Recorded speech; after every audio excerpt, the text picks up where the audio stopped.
The last photograph that camera ever transmitted was taken at 3:11 in the morning, and it was the first one with the flash.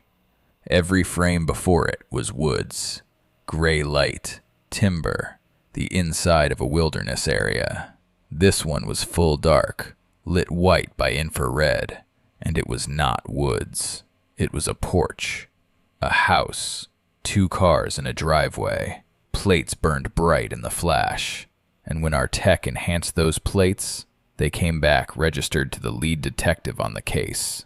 The camera had photographed his home, at night, from the middle of his own front yard, and the GPS tag stamped into that file, the location these cameras embed at the moment of capture, put the camera, at 3:11 that morning, on a shelf in our evidence room. Batteries out, antenna snapped off, sealed in a paper bag with my initials across the flap, where it had sat for 31 nights, and where it was still sitting while the picture of the detective's porch came through. I'm the evidence custodian who signed that camera in. There were no transmissions after the porch. The case is listed inactive. I'm going to tell it in order. There is one more photo in that camera that we never released, and before we're done, I'll tell you what it shows. But first you need to know how a dead camera, batteries out, antenna gone, ended up sealed in a paper bag on my shelf in the first place. My name is Carol Diaz. I ran the evidence room for a county sheriff's office for 16 years.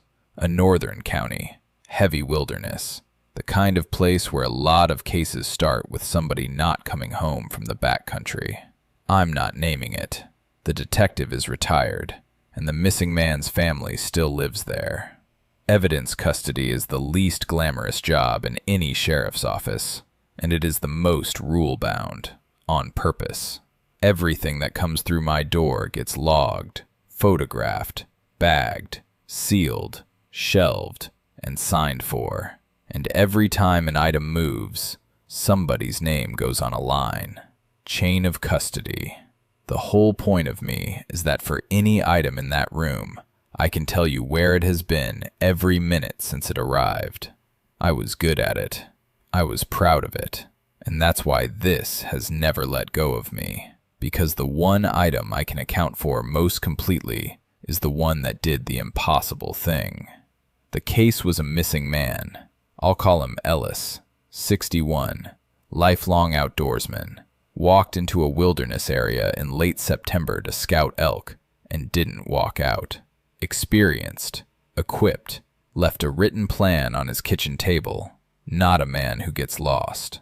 The search ran 12 days and found his camp, his truck, and nothing else. When it wound down, the detectives collected anything he'd left on the ground, and one of those things was a cellular trail camera he kept mounted on his scouting ground. You know the kind. Motion fires the shutter, and the picture rides the cell network straight to your phone, so you can watch your spot from your kitchen. It came to me in the normal way. I logged it, photographed it, and because it was a device that could in theory transmit, I followed protocol to the letter. Batteries out, and bagged separately. The external antenna had snapped in handling, so that went into the bag in 2 pieces. A camera with no power and no antenna. A brick. I sealed it, shelved it on row 3, and signed the log. 8 days later, the lead detective came down to my window looking like he hadn't slept. He had his phone out. He wanted to know if anyone had been into the Ellis evidence, if the camera had been powered up, tested, anything. I told him no. Nothing had moved. I'd have a signature if it had. He turned the phone around. Ellis's camera account was still active. Nobody cancels a missing man subscription in the middle of his case, and the account was still receiving photos, 1 a night, each one landing between 10:04 and 10:19 p.m., from a camera that was sitting in my evidence room with no batteries and no antenna. My first move was the right move, and the boring one. I went to the shelf. The bag was there. The seal was mine, unbroken. I opened it in front of the detective and a sergeant as witnesses. Camera body, batteries separate, antenna in 2 pieces, everything where I'd put it. We put a tester on the cells. Flat. The camera was exactly as dead as I'd logged it. We resealed it, signed the line, and went looking for the ordinary answer. The ordinary answer was delayed delivery. These cameras queue photos in weak signal and dump them days late. Everyone who runs one has seen it. That held for exactly 1 day, until the tech pulled the account metadata and laid the photos out by capture timestamp. They weren't backlogged. Every photo was taken the night it arrived, captured fresh, hours after the camera was already dead on my shelf. So then, a second camera, a copycat, somebody spoofing photos onto a dead man's account to torment the family or bend the case. That's a human crime, and we'd have taken a human crime gladly.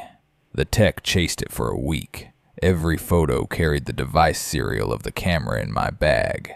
Not that model, that unit. And the GPS tag embedded in every image put the device, at the moment of capture, inside my evidence room. The photos knew where they were being taken from. They said, "Right here. Stop and feel the box we were in. You are holding a camera with no power source and no way to send a signal, and it is mailing you a photograph every single night, stamped from inside your own locked evidence room. Every test says impossible. Every photo says happening. What do? Write the report? Put your name under a sentence that says a dead camera transmits? Destroy it and hope that ends it? Or do what we finally did, which was stop arguing about how the pictures were reaching us and start looking at what was in them? Tell me your call in the comments, because the pictures were the worst part. The pictures were moving. Every photo was woods at night, flat infrared flash, trees, brush, bare ground. No animals, no people, no Ellis. Just a patch of forest, one a night, between 10:04 and 10:19. But they weren't the same woods. The detective caught it because he'd walked the search grid himself for 12 days. He started recognizing terrain. The first photos were deep wilderness. He could name a rock face in one, a creek crossing the dog teams had used in another. And the next night's photo was a little different, a little farther along. The night after, farther still. He pinned every location he could identify on a quad map, and the pins made a line. Down the main drainage, out of the deep country, a 1/4 mile a night, steady as a man on a trail, toward the trailhead, toward the county road, toward town. A 1/4 mile a night. I want you to hold that number, because I held it. By then, I was checking the shelf every shift, sometimes twice. The bag never moved. The seal stayed mine. The GPS tag on every new photo still said the camera was on row 3, in my room, in the dark. But the pictures it was sending walked a 1/4 mile closer every night, like the camera was in 2 places at once, dead on my shelf, and out there on foot, coming down out of the mountains in the dark, photographing the route 1 frame a night to show us how far it had gotten. I started staying late. I'm not proud of it. I'd sit in that room after shift with the lights on and watch a paper bag do absolutely nothing, and somewhere past 10, the detective would text me the new photo, and it would be another 1/4 mile down the drainage, and the bag in front of me would not have moved a millimeter. One night I put a map ruler on it, the distance from the last identified photo to the first houses at the edge of town, divided by a 1/4 mile a night. 11 nights. I sat in my car in the lot for a while after I did that math. Then I went home, and I didn't sleep either. The photos reached the edge of town right when the ruler said they would. The woods gave way to the back wall of the feed store, then the ditch along the county road, then a fence line, then the first yards. That flat white flash on chain link, on a propane tank, on the side of somebody's garage. It had come all the way down out of a federal wilderness, a quarter-mile a night, and now it was in town, moving house to house through the dark, and the GPS tag on every frame still put it on my shelf, where it still was, where the seal was still mine. The detective stopped sleeping for real around then, because he could read a street the way he read a drainage. He didn't say it out loud for a while. Then one morning he came in early, gray as the weather, laid his phone on my counter, and didn't say anything at all. The previous night's photo had been the corner of his block. This one was 3 houses down from his. He sat up that last night. He told me afterward, flat, like dictation, lights off, front room, his back to the wall, watching his own yard through the glass from full dark to first light. Nothing came. No headlights, no movement, no flash. And he would have seen a flash, that's the thing. An infrared flash throws a glow you can catch from 10 feet. The yard stayed empty every minute of the night, and he watched every minute of it. For 30 nights, the photos had come between 10:04 and 10:19. This one came at 3:11. From the middle of the yard he was looking at, his dead camera took its picture. His porch, his cars, his plates. He was 10 feet from the lens on the other side of the glass, staring straight at the spot it was taken from, and he saw nothing at all. The photo was on his phone before sunrise. That was the last one. After the porch, the account went quiet. Whatever had been coming down out of the mountains for 31 nights, a quarter-mile at a time, had gotten where it was going, and it stopped, the way you stop when an errand is finished. I want to be precise about the custody record because it's the only thing in this story I can prove. The camera entered my room before the first photo, and it never left. The chain of custody sheet has a line and a signature for every hand that touched that bag, and across 31 nights of transmissions, the only signatures are mine and the witnesses, from the times we opened it to confirm it was dead and sealed it back up. The camera that photographed the detective's porch was, at the instant of capture, sealed, dead, shelved, and logged.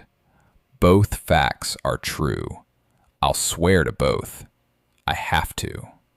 I wrote them both down. The detective put in his papers that winter. Took it early, said it was his knees.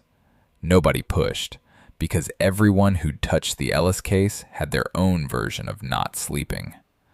The file was reviewed, found to hold no actionable leads, and listed inactive. Ellis was never found. Not a boot, not a track, not once in 31 photographs of the country he disappeared in. And the camera is still on row 3. Here's the last thing, and then I'm done.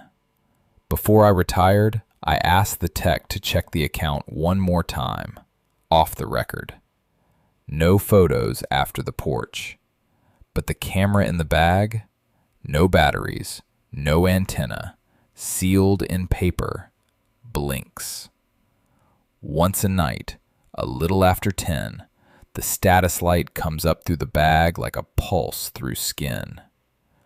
The custodian who has the room now has seen it. We've never discussed it. He just does the one thing I used to do every night before he locks up. He makes sure the camera on that shelf is facing the wall, not the door. I gave 16 years to knowing exactly where things were. The camera never moved. That's the part I can stand behind, and it's the part that ruins me. A stolen camera I could file. A camera that stayed in a sealed bag on my shelf and still walked 8 miles down out of the mountains in the dark, 1 photograph a night, and quit only when it reached the home of the man whose job was to find out what happened to Ellis. There's no box on the form for that. It wasn't lost. It wasn't malfunctioning. It walked the whole way down to show him it could. And then it sat back down on my shelf and went quiet. And Ellis is still out there, and the case is inactive, and the light still blinks once a night. There's no camera in my house. My son hung a doorbell camera for me the spring I retired. I had it down by the weekend. I've never told him why. These are original stories written for this channel. If you run a cell cam on your spot and it has ever sent you a picture from somewhere it could not be, the submission form is in the description. The next case file is already open.